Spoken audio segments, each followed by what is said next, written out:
time for a guest now, and no stranger to the radio studio here at Chaos TV. I'm joined by Activist, CEO, and more recently, podcaster John Brown. Good afternoon, sir. How are you? I'm cool, man. How are you? Yeah, very, very good. What a question. Right. I'm so...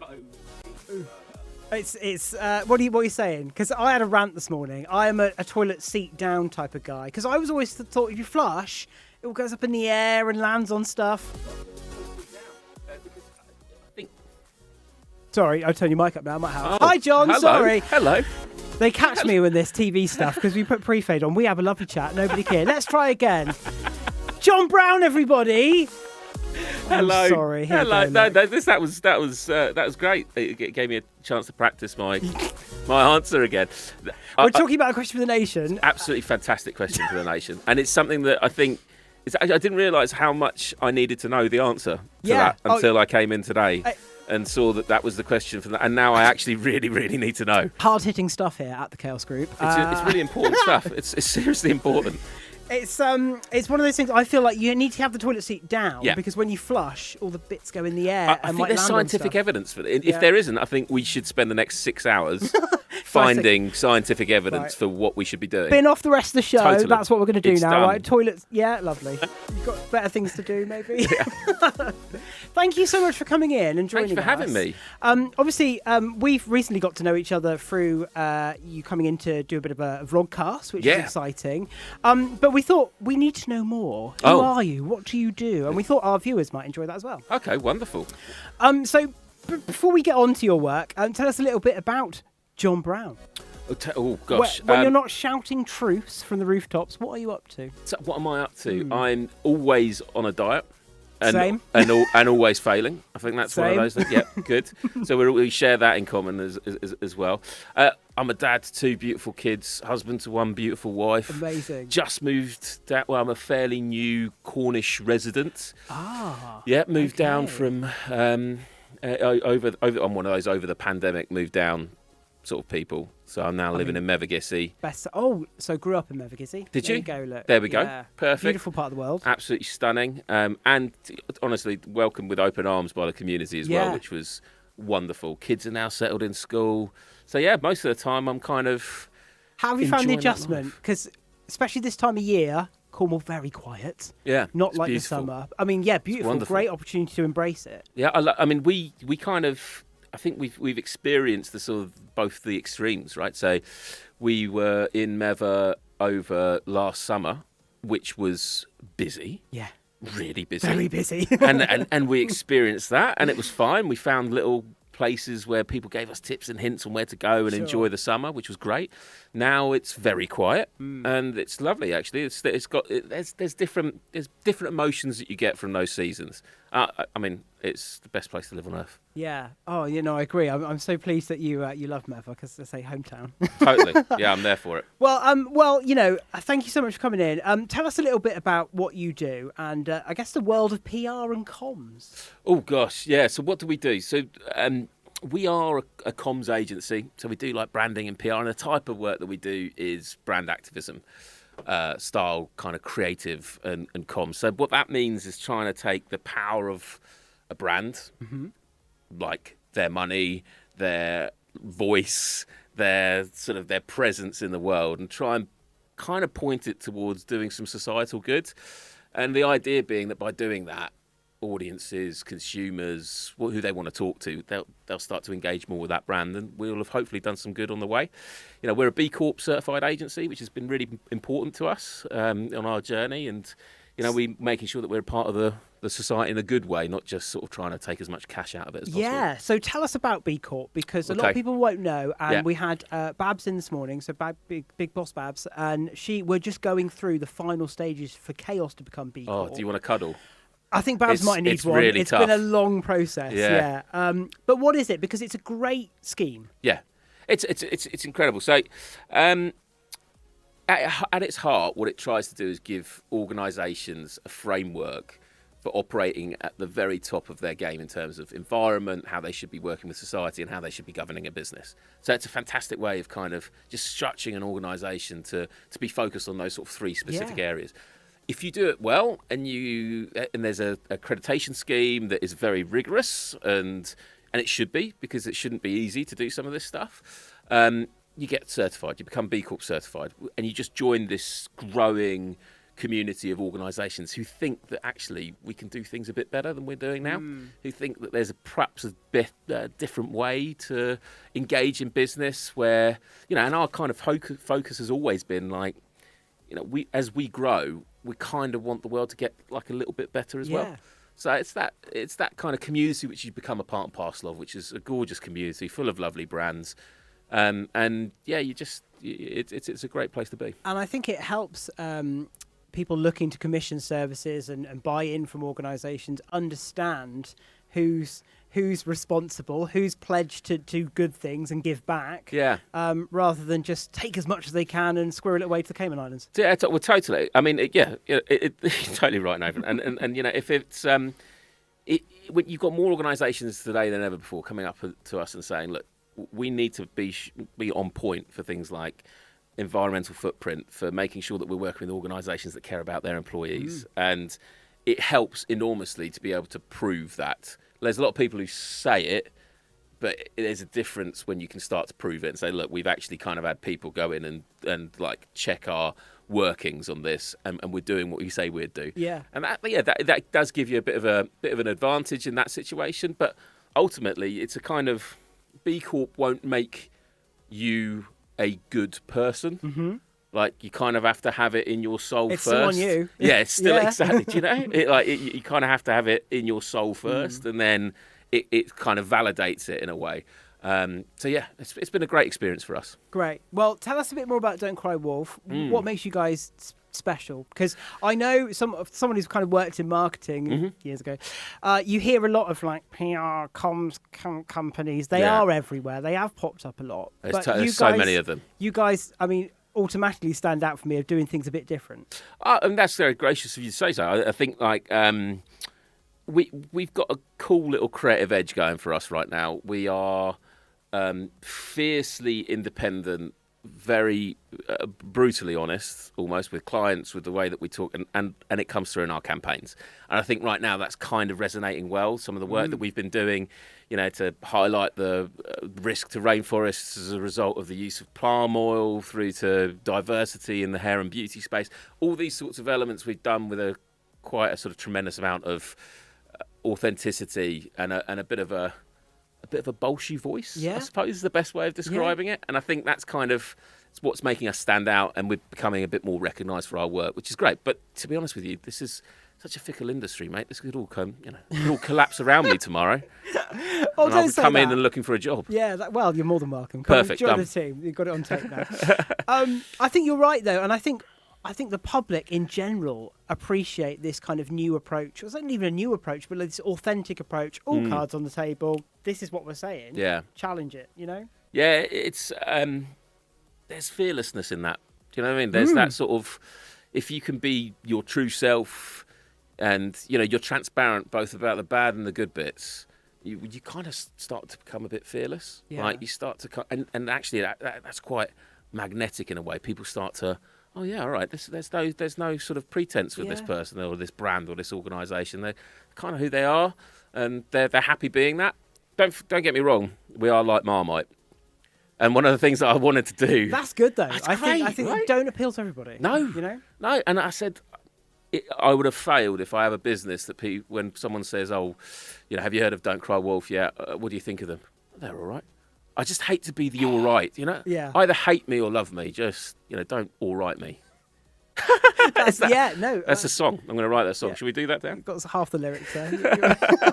And I think from a business point of view as well, I think there's a big expectation now for brands to buck up their ideas and have more of a passion to relate to customers, be it saving the rainforest or being more sustainable, ethical. Yeah. We've seen, dare I say, is it greenwashing? Isn't it? This has become a big thing, isn't it? Brands just buying in some trees. But actually people are now going, well, actually, let's look at the numbers. Yeah. Let's look at this. Yeah. Because a lot of it is rubbish. Yeah, I mean, a lot of it's total nonsense. And, there's been a huge amount done or being done right now to try and tackle some of this greenwashing. We had an airline last year who, a small kind of regional airline who kind of announced that they were adding £1 onto their ticket prices, and as a result, people could fly carbon neutral. I mean, nonsense. Do you know what I mean? Because is that what it cost me? £1? Brilliant, brilliant, is fantastic. Yeah, no, I'll just fly everywhere now, right? It's just that kind, and it's not necessarily done from a bad place. It's done from a place of laziness and wanting to be the first with something, and that's actually causes a frustration then, because people who are doing genuine work to really try and kind of adjust their footprint, they're kind of ignored because they've not gone big jazz hands. Yeah. They've tried to do it in a really sort of sustainable way and a really meaningful way. And sometimes that takes time. Yeah. And then, someone comes along and says, I'll give us £1 extra and you can fly carbon neutral. I mean, that's not, I can assure you now, listeners, that is not a thing. You cannot fly carbon neutral by giving someone £1. Like, true. There you go. There you go. You can hear that from me. Yeah. And of course, activism is a big part. Certainly, brand activism is a big part of what you guys do. Yeah. For maybe people, or certainly businesses who are looking to kind of think a bit more about being aware, what advice can you give, and where can they start? Yeah, pick your fight. Like, without a shadow of doubt. I mean, don't come out and say we're gonna save the world. Yeah, take them all on. You're not Captain Planet. Like, pick your fight. Do it authentically. Like, it's much more meaningful for me to hear a brand say, actually, we're focused on this one little area here, and actually it's a really important area, and this is what we're trying to change. There's something quite elegant in that, which you want to try and communicate. If you try and go really big and really bold and say, well, we're going to fix everything, people go, yeah, all right, mate, move on.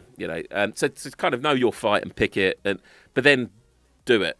Just get active, follow through, because there's just this sort of follow through after the question that we've had just there. Phrasing, sorry.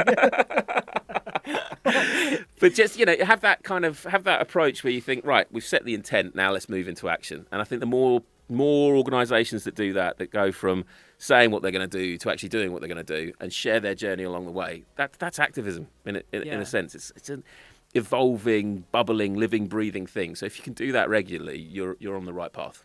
And I guess finding like-minded people and organisations to kind of build a community with, I suppose. Yeah. I know, you very kindly came to us through our friend Matt from Leap.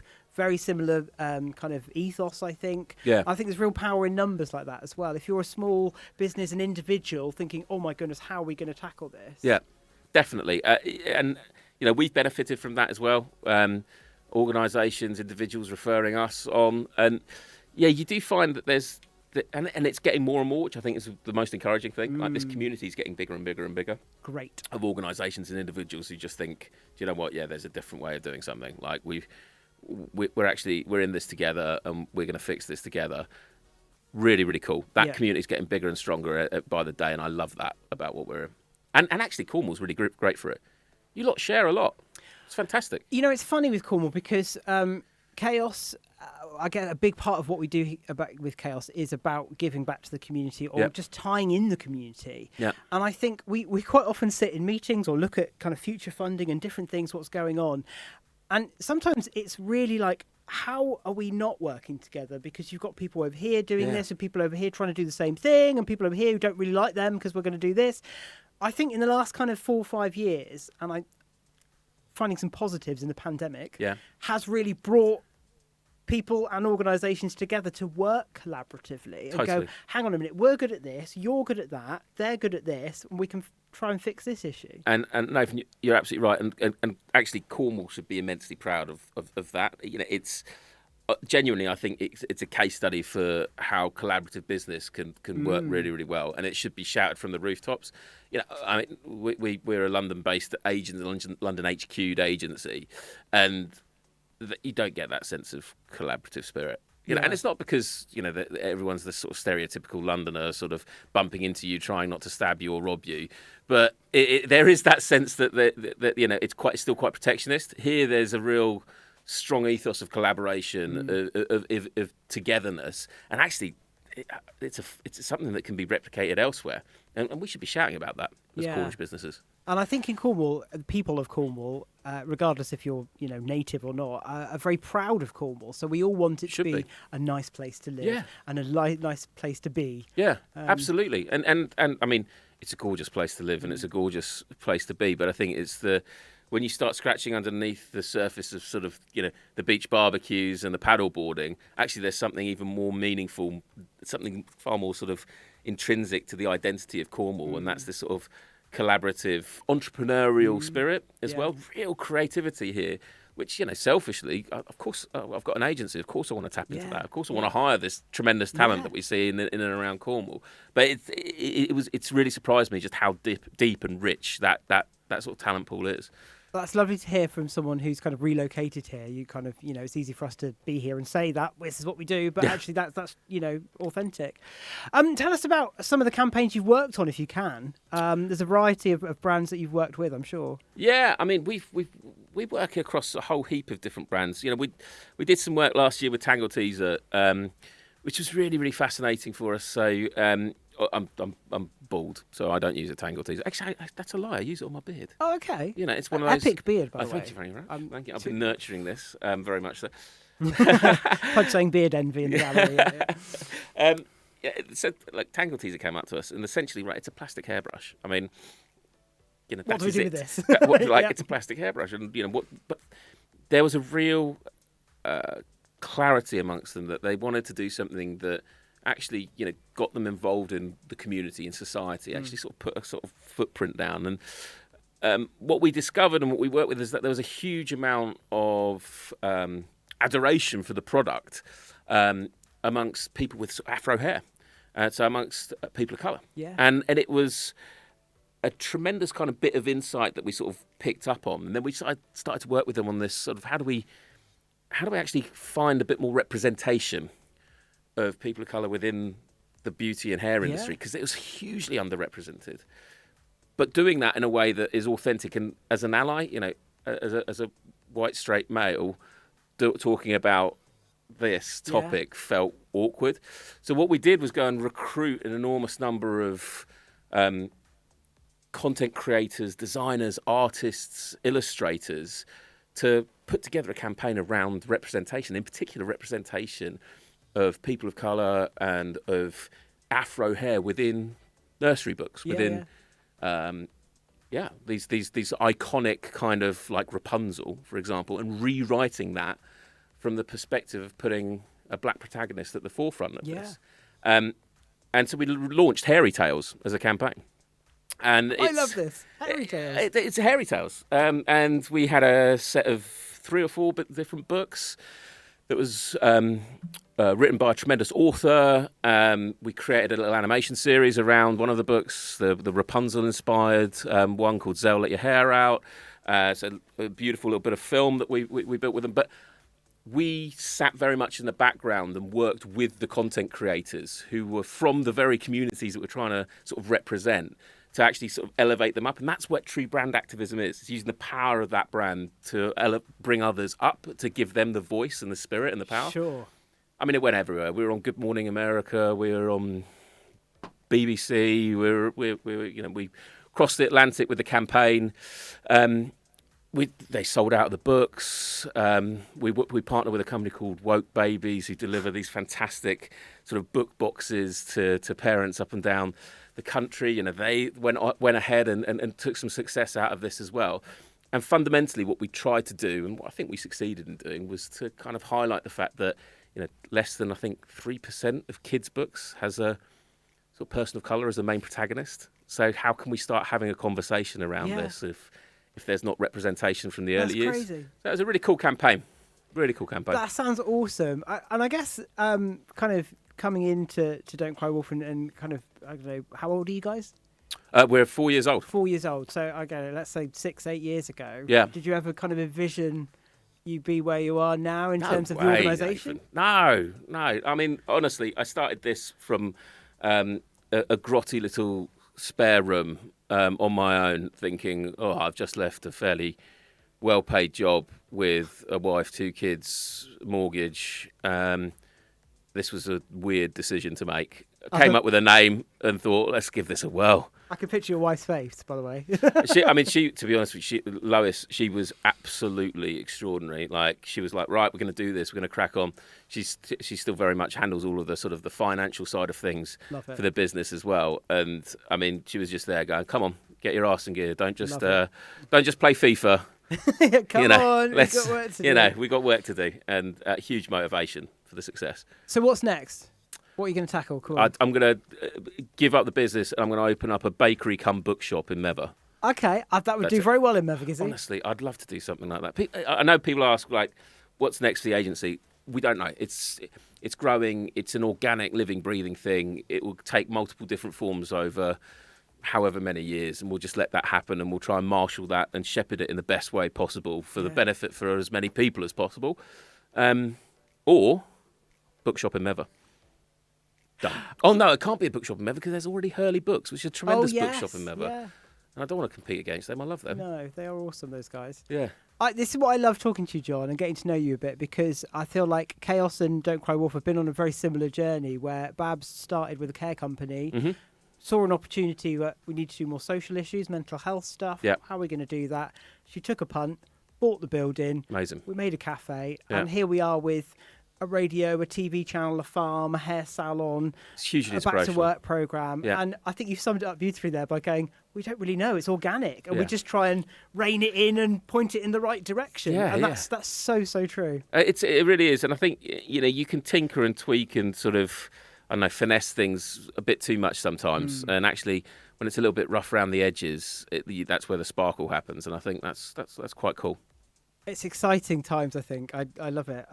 John, thank you so much for coming in. Thank you for having me. How can people reach out to you guys? I mean, silly question. I'm sure you're looking for some more clients. Oh, I mean, not even just from a client's perspective. Like, I just like talking to people and meeting people. So we're on Twitter at Don't Cry Wolf. Drop us an email, hello@don'tcrywolf.com. Or, if you see me kind of hurtling through the streets of Meva with a beer in my hand, Give him a wave. give me a wave. Take him for a pint. I'll come and have a chat. Yeah. And tell us about your podcast as well, where people can find that. Oh, sorry. Yes, I've got a vodcast. Yes, sorry, which I've been exciting making with times, you guys.